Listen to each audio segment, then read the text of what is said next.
o Buda histórico. Por que chamamos de histórico? Porque ele falou que antes dele já tiveram muitos Budas no passado. Só que nós temos um conceito raro, né? Um pouquinho, não digamos infantil, de Buda, uma estátua, um Deus, um só. De jeito nenhum. Buda histórico, um só, sim. Shakyamuni Buda. Histórico por quê? Porque tem registros, por escrito. Por isso que um ser passa a ser histórico e outro não. Tem muitos Budas, pessoas que conheceram e tiveram esse acordar, essa iluminação, esse encontro da sua própria mente. Antes de Buda, Buda não inventou nada. Ele foi à procura do que já tinha percorreu o caminho e se encontrou como se encontraram esses Budas do passado, como se encontraram outros Budas na época de Buda e como continuaram se encontrando muitos Budas. Mas o que é um Buda? O que significa isso? Vocês sabem, no nosso dia 8 de abril, comemoramos o nascimento de Shakyamuni Buda, o Buda histórico. E lembrem, Buda não era Deus. Buda era um ser humano igualzinho a nós. Ele nasceu de pai e mãe e morreu. Então, nós celebramos o nascimento de Buda. Só que muitas pessoas dizem, bom, aquele Buda, aquele ser inalcançável, tem pessoas que acham que é Deus e veneram ele como Deus. Não é Deus. Era um ser humano, a gente não venera Deus. Era um ser humano. Mas o que era o Buda? O que nós comemoramos quando fazemos essa cerimônia? Eu escrevi um texto e gostaria de compartilhar com vocês e vou ir comentando. É sobre o nascimento de Buda, 8 de abril. Lembre, Shakyamuni Buda, Buda histórico, nasceu na Índia, no norte da Índia, filho de rei e de rainha, herdeiro de um trono. Vocês todos conhecem a história, né? Quem não conhece, levante as duas mãos. Nossa, que pessoas tão cultas, bonitinhas, assim que eu gosto. Então, não posso inventar, né? Vocês vão entender que estou inventando. Tudo bem, ele procurou, saiu da casa, mas esse nascimento de Buda, se ele morreu, estamos comemorando o quê? Só nasceu um Buda, antes dos Budas históricos, Buda disse que teve, depois Buda, e depois? Com a morte de Buda, morreu Buda, porque Buda só tem um, aquele Buda histórico.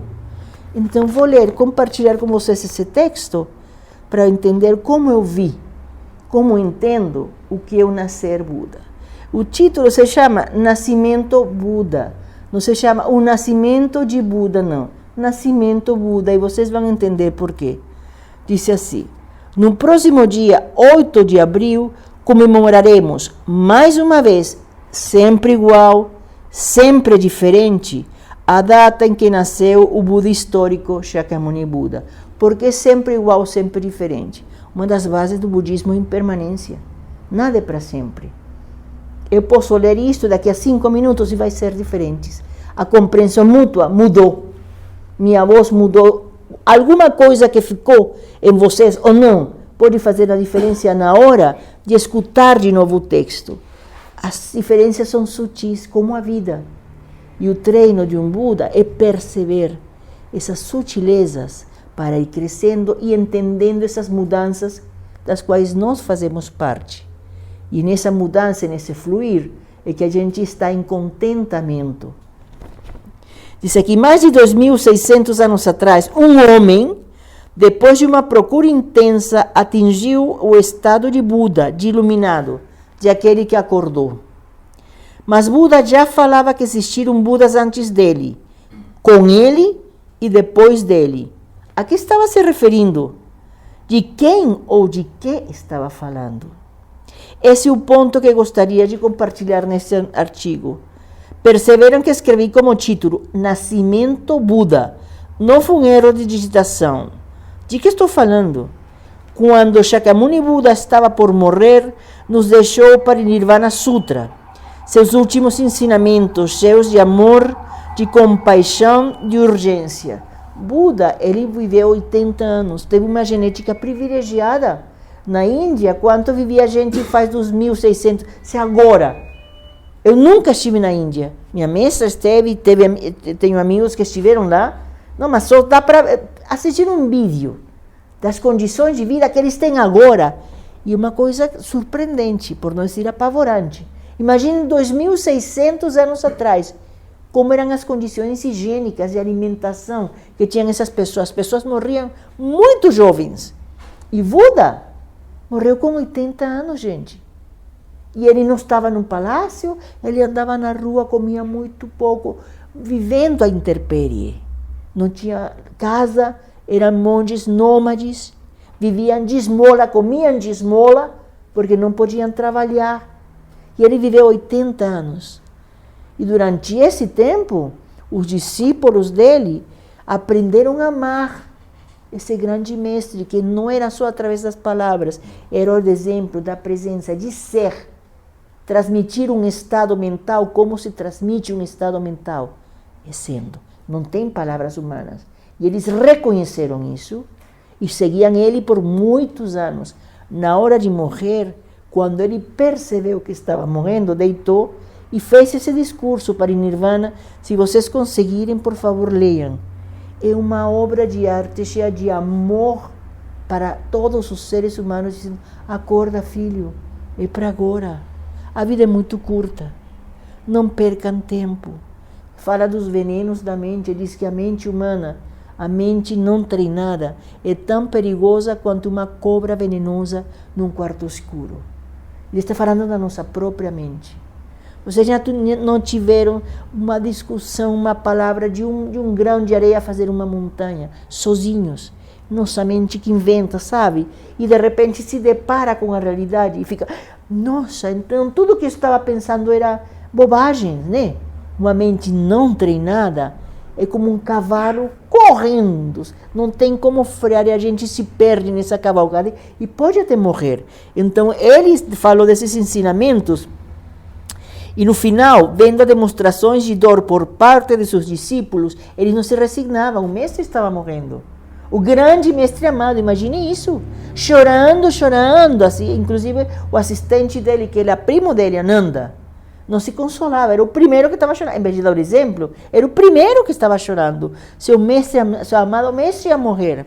E Buda disse para todos: façam dos meus ensinamentos seu mestre, e se fizerem isso, eu viverei para sempre. Os ensinamentos, cada vez que você lembra dos ensinamentos, e esses ensinamentos, o Buda está vivo, porque o Buda histórico, lembrem, ele morreu, ele sabia que estava morrendo, disse: eu vou morrer, mas os ensinamentos não têm por que morrer necessariamente, façam dele sua guia, seu mestre, e eu estarei com vocês sempre. E disse: o Buda histórico morreu, ou melhor, entrou em parinirvana, a extinção total. Não volta, não vem, não tem reencarnação de Buda, não tem budistas por aí parecidos, não tem. Esse Buda histórico morreu como qualquer ser humano, como qualquer um de nós. Se eu morrer amanhã, eu não vou reencarnar com esta carinha. Se reencarnasse, por bem um pouco mais magra, né? Menos sotaque, alguma coisa, mas assim não vou. E Buda também não. Então eu pergunto, mas o Buda morreu? O que é um Buda? O que significa ser Buda? Havia um professor no mosteiro de Nagoya que fez para nós essa pergunta: o que é um Buda? E eu respondi: Buda é um processo mental em contínua transformação. Não é um ser, não é uma estátua, não é um Deus. Ninguém detenta, sabe, os direitos autorais de ser Buda ou não. Um processo mental que atingiu um grau de compreensão, que acordou para quê? Para a vida lá fora, para a vida fora, dentro, não dentro, para entender esse universo, para não se sentir afastado de ninguém e muito menos de nós mesmos. O grande problema de nós nesta época é que estamos falando sempre: quero me aproximar dos outros, por favor, venham a mim, né? Estou muito sozinho. O grande erro e básico para nós budistas e para qualquer pessoa que queira estar em paz consigo mesmo, essa divisão: eu não estou em contato comigo mesma. E estando afastada de minha essência, que nós chamamos de natureza Buda, vocês dão o nome que quiserem, a gente não vai brigar por isso. da minha mente, de quem eu sou realmente. Eu estou afastada, eu estou dividida, eu estou incompleta, eu sou infeliz. Mas eu digo que se eu me aproximar de vocês, é que eu vou estar feliz completamente. E um erro que se repete, porque eu vou na casa, eu que não tenho água, vou pedir água para pessoas que também não têm água. E ficamos mais afastados, mais tristes, desiludidos, né? Sem esperança, porque bati tantas portas e nenhuma se abriu. Mas a porta principal, que estava dentro de nós, da qual cada um de nós teve a chave, a gente nunca olhou, nunca procurou. Por isso é que nós sentamos em zazen. Não é para bater portas fora, é para aprofundar e ver todas as milhões de portas que estão dentro de nós. Algumas fechadas, outras abertas, algumas têm a chave perto, outras a chave está muito escondida. Mas está dentro de nós. E esse é o trabalho de um Buda, esse processo mental de transformação. Procurar. Shakyamuni Buda entrou em parinirvana, morreu. Mas o Buda, esse processo em constante transformação, que se encontra, que se perde, que está na procura constante do caminho do meio, está vivo. E cada vez que qualquer, não é um ser especial, qualquer ser humano, sem distinção de raça, sexo, religião, estado social, atinge esse olhar, essa percepção de ser um com o tudo, de se perceber como uma manifestação maravilhosa desse processo chamado vida, podemos dizer, sem nenhuma dúvida, que nasceu um Buda. Shakyamuni Buda disse que não se é Brahmane por nascimento, mas sim pela conduta. Você sabe quem são os Brahmanes? O topi, né? Na cadeia alimentar, a cadeia das castas da Índia, né? Os detentores das tradições, e tinha, digamos, a parte mais elevada. Depois vinham guerreiros, comerciantes e milhões de párias. E deles eram tão puros, tão importantes, que inclusive dizem que a sombra de um pária não podia tocar a sombra de um Brahmane, porque eles eram extremamente puros, né?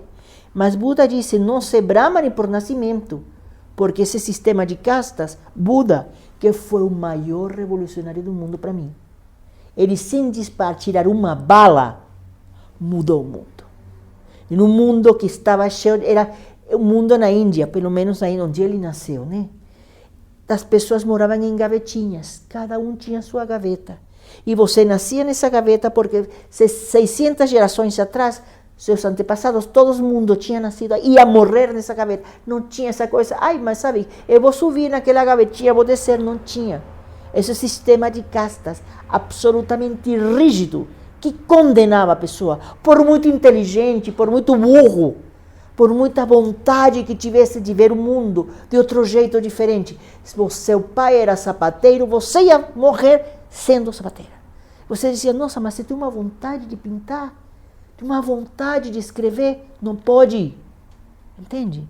Sua mente era definida pela casta em que você nasceu. Não podia voar, não podia pensar. E Buda disse, o que é isso, gente? Não existe isso. Você é o que é sua mente. Cultive, você vai ser um Brahmane, um exemplo, uma metáfora. Não era para virar aquela casta também, que fechada nela mesma estava morrendo. Não era para virar uma coisa rígida, não. É dizer, se eles são o melhor, ou deveriam ser o melhor, a gente atinge esse estado por o nosso treino, por nosso olhar, por nossa fala, por nossa conduta. E isso é revolucionário. Então ele continua dizendo, não ele Buda, porque esse artigo é bem... E é assim que se manifesta um Buda. O maravilhoso caminho ótuplo nos permite trilhar a senda de todos os Budas do passado, do presente e do futuro. Esse é o caminho, e se a gente estuda muito isso, é muito lindo, e são 8 aspectos que a gente tem que trabalhar. Eu vou ler para vocês e você vai dar gargalhada. Porque todo mundo vai dizer, mas eu faço já isso, monja, e não sou iluminado. A senhora está mentindo para nós. Não, eu vou ler. Quem conseguir segui-lo, com certeza, o caminho óctuplo, né? Poderá fazer nascer o Buda que está em todos nós. o caminho ótuplo, isso é puro mistério. Visão correta, pensamento correto, fala correta, ação correta, modo de vida correto, esforço correto, mente atenta correta e meditação correta. Todos somos Budas, né? Não é tão fácil. Atenção correta. Um exercício que a gente faz quando vem os iniciantes para fazer zazen, estão todos sentados, apavorados. Você está olhando para a parede assim, depois de uma hora de instruções, ninguém quer errar, e nesse não querer errar é que mais erramos. Você já fez comigo, não foi? Não. Não, você vai fazer então. Você tem cara de futura vítima. Você vai... Vem o sábado, você vai entender o que eu estou falando. A gente senta para a parede e começa, então, as pessoas estão muito nervosas. E para focar um pouco a concentração e acalmar, a gente diz, faça uma contagem, só na expiração. Você inspira e expira, e na expiração conta 1, né? Inspira e expira e conta 2, assim até chegar a 10. Eu escutei isso e disse, nossa, mas não tem uma coisa mais difícil para fazer? Hoje, gente, eu paguei e mandam fazer isso, que besteira, né? Mas vamos tentar, já que estou aqui. Inspira, expira 1. Será que eu... Ai, não, peraí. Apareceu tenho que botar. Inspira 1. Inspira, expira 2. E esta coisa quando... Ai, não posso, peraí. Deixa eu ver. Volto para o 1. Qualquer pensamento que aparecer entre essa inspiração, isso é assim, ó. Você tem que voltar para o 1. Não é para multa, não é por isso. É para a percepção. Como essa visão correta, essa concentração correta é tão difícil de atingir. Isso, visão correta, percepção correta, meditação correta, esforço correto. Uma das coisas que fazia mais ênfase no mosteiro era o samo é a limpeza. E tudo tem um jeito de ser feito. Não tinha eu acho, eu penso, para limpar um tatame tem um jeito. Se somos mais pessoas, uma vai na frente da outra, e isso se varre em 3 segundos. Literalmente estou dizendo. Por que tem que ser feito desse jeito? Porque o caminho do Buda é o esforço correto, já que a gente está se colocando para fazer uma coisa. Os Budas, todos nós, não podemos ficar aquém da tarefa que a gente vai realizar. E nós sempre ficamos aquém. Nos falta sempre um pouquinho. Por quê? Estamos fazendo uma coisa e estou falando não porque estou isenta ou vacinada contra isso de jeito nenhum. Me coloco no partido de todos nós, que a gente está fazendo uma coisa e já está pensando. Eu sempre falo um exemplo de uma vez que a sensei falou, a nossa mestra falou nisso, disse pensamento correto, e isso me pegou, sabe, pensamento correto. Que ela está querendo dizer o quê com pensamento correto? Você não tem pensamentos incorretos, ruins, né? Eu não desejo sua morte, que seu carro seja roubado, nada disso.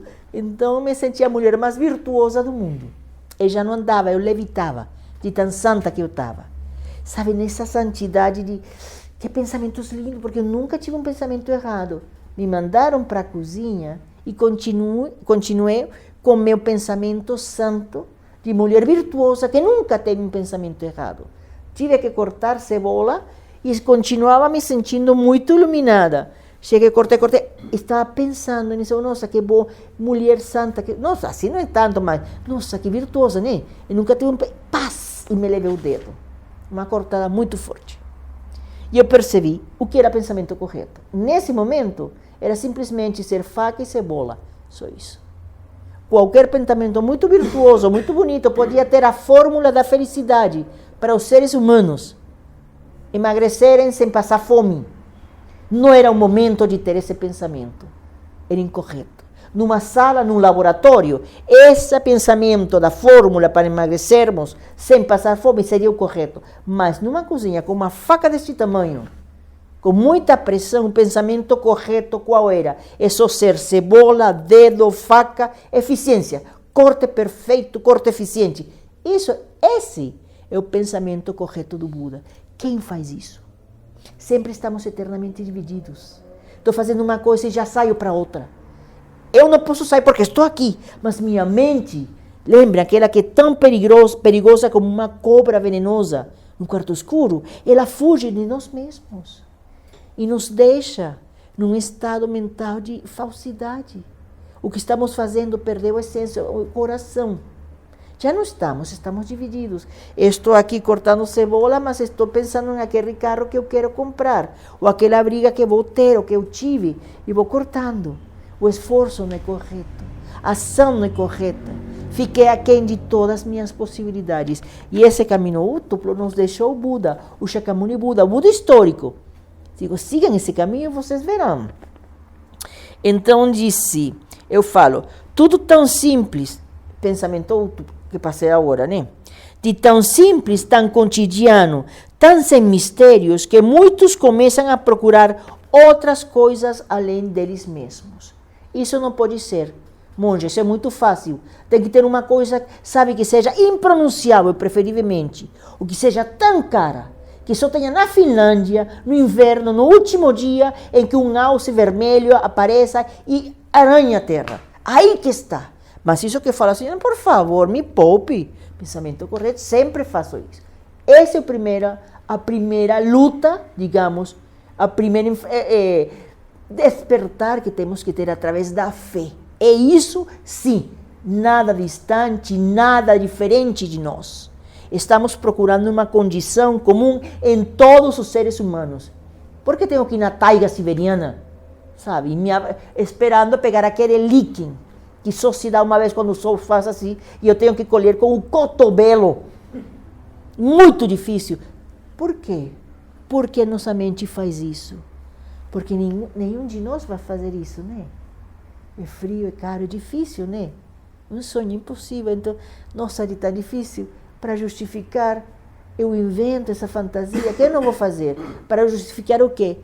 Meu fracasso. Nossa, gente, é muito difícil. Taiga, siberiana, esta gostosura tropical, eu sou lá, tão longe. Ah, não vou. Se a gente dizer, Senhor, é só sentar, por favor, inspire e expire. Tenha fé. Isso o Senhor pode fazer, né?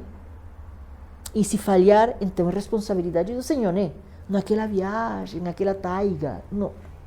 Então, procuramos coisas além de nós mesmos, achando que essa budeidade, esse acordar, esse olhar iluminado, é alguma coisa completamente distante de nós. Cada vez que um ser humano está presente em qualquer momento da sua vida, nasce um Buda.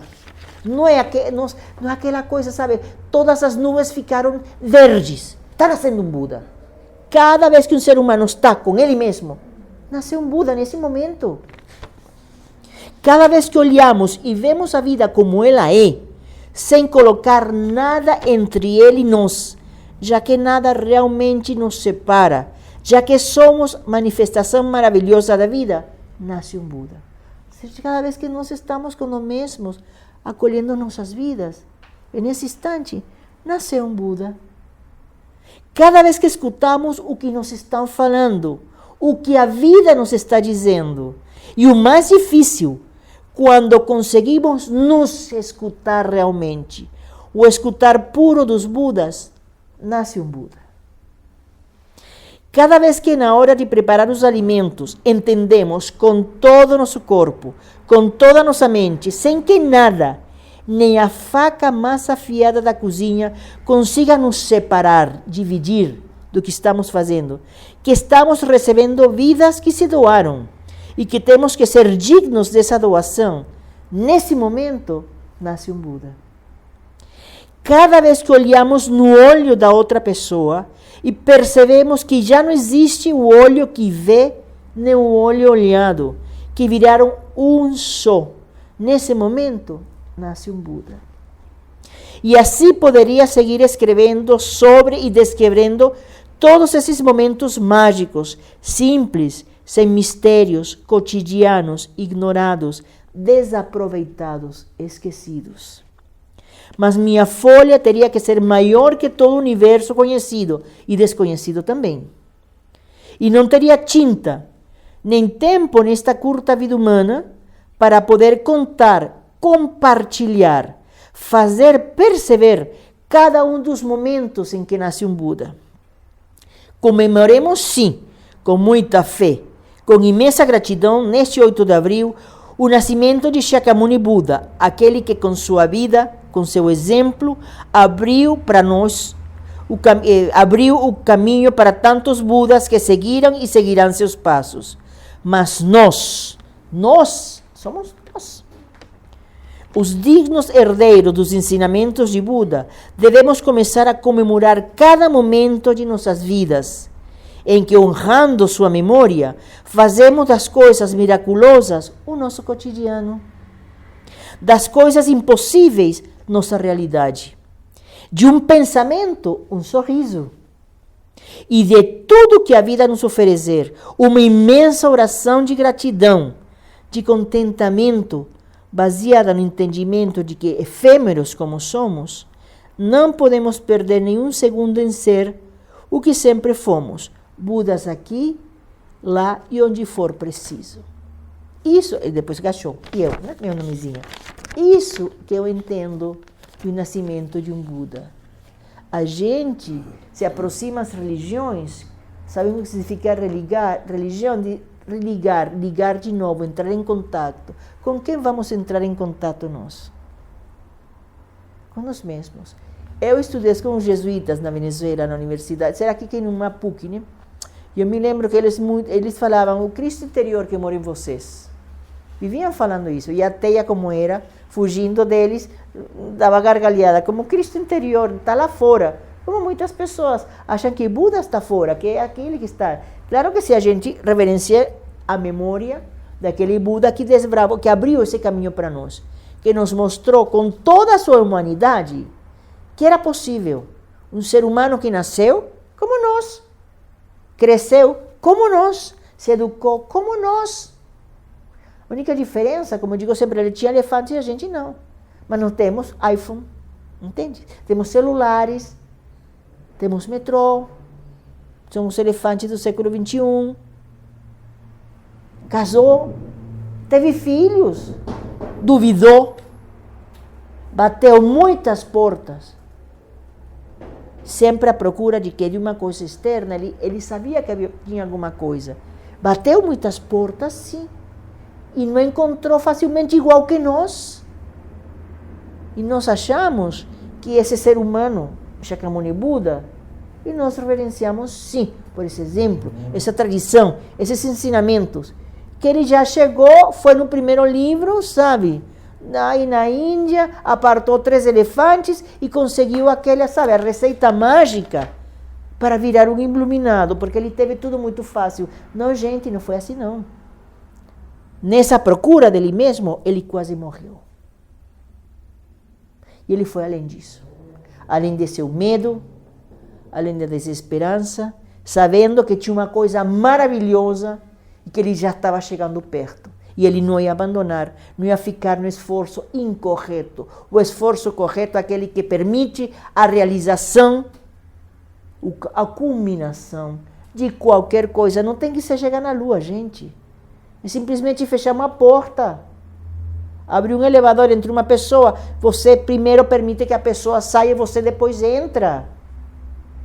Esse é o esforço correto. Realizar onde eu estiver, eu estou.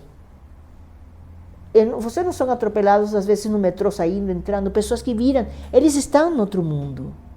Pessoas que chegam no ônibus, sentam, tem uma mulher com uma barriga de 15 meses e não levantam. Não veem, não enxergam. Por quê? Porque são más pessoas, porque são ruins. Estão afastados, estão no mundinho deles. Se sentem afastados. Nós todos fomos carregados numa barriga.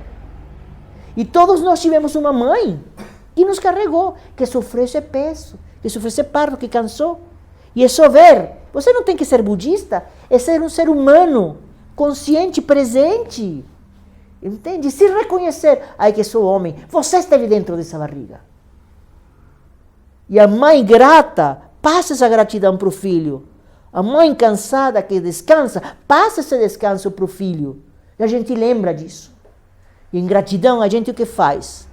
Sai por aí matando os que não cederam assento? Não. A verdadeira revolução dos Budas, desse estar presente, é tão simples, gente. Não é sair, agora tenho que sair na Globo para dar essas ideias, transmitir isso. Simplesmente levantar e dar o assento. Simples. E de tão simples A gente não faz. Isso não muda o mundo. Vai ver se não muda o mundo para essa senhora. Vai ver se uma pessoa de 80 anos que está aí sendo chacoalhada, se o mundo dele não muda. O mundo muda com um sorriso. Te dão uma conta, uma pessoa está trabalhando. Bom dia, tudo bem? Está tudo bem com você? E escutar realmente o que a pessoa falou. Não, porque sabe que realmente...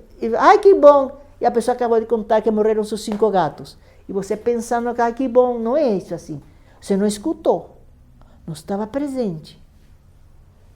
E a prova de fogo, como eu digo, não é só o contato com as pessoas que nos rodeiam. Nós estamos sempre carentes do nosso próprio contato. Não escutamos o que a gente diz. Não escutamos nossos pensamentos. As pessoas vêm aqui quando sentam em zazen e eles dizem que eu quero matar esses pensamentos, sabe? Pensamentos assim. Digo, bom, aqui é o lugar mais inapropriado. Primeiro porque budista não mata nada, nem um pensamento, sabiam? E segundo que não existe como matar um pensamento. Você pode ficar alimentando mais ele. Eu não vou pensar em... Eu estava contando, fizemos aqui um curso de Zen e fotografia, e o professor de fotografia falou, agora quero que fechem os olhos, e todos vão imaginar que está em um lago. Nossa, como custou. Eu não saía do Tietê. Um lago calmo, assim, e o Tietê na cabeça. E a morte foi quando disse, e vai aparecer um cisne. Eu mais que perto que já foi um patinho triste.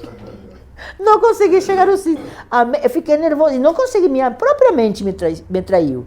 Eu querendo muito sair com um cisne, não saí de um pato, no Tietê. E aquele lago maravilhoso ficou por aí. Então, quando a gente senta aí, é simplesmente perceber o poder maravilhoso dessa mente humana, que é nossa, é minha, só que eu não conheço. Estou andando com um carrão desses, sabe, 50 mil cavalos. Eu acho que uma carroça velha, e trato ela como se fosse uma coisa faz 3 séculos atrás. Por quê? Porque sou ignorante, porque não me conheço. Perdi a essência, a capacidade de estar em contato comigo mesma. E por isso a gente sente em zazen. Não é para matar nada. Não é para deixar a mente assim, pi, que é como diz nossa mestra, isso se chama de morte cerebral. Pi. E nós estamos vivos percebendo como ela faz assim. E nesse pular é que ela se manifesta. E a gente não vai dizer calma, porque o exemplo que coloquei do cisne é isso. É só falar para a mente, fica quieta. Aí armou a festa. Aí vai pular de vez. E a gente não vem, não senta. O Buda não ordena, ele percebe e ele é o que tem que ser. Essa coisa, eu quero controlar minha mente, vai acontecer que nem eu que quis dar à luz um cisne e um patinho. O mais. Porque ela não é, ela é livre. Luminosa, maravilhosa, não aceita algemas, correntes. Que nossa vida tacanha faz com que ela não vai ficar calma. Simplesmente não vamos com essa algema achando que colocamos, apresamos ela, simplesmente ela vai ficar olhando para nós dizendo, e aí, cara? Quando você vai ter a coragem de ver que nada me pega, e se eu pular, você pula comigo porque eu sou você.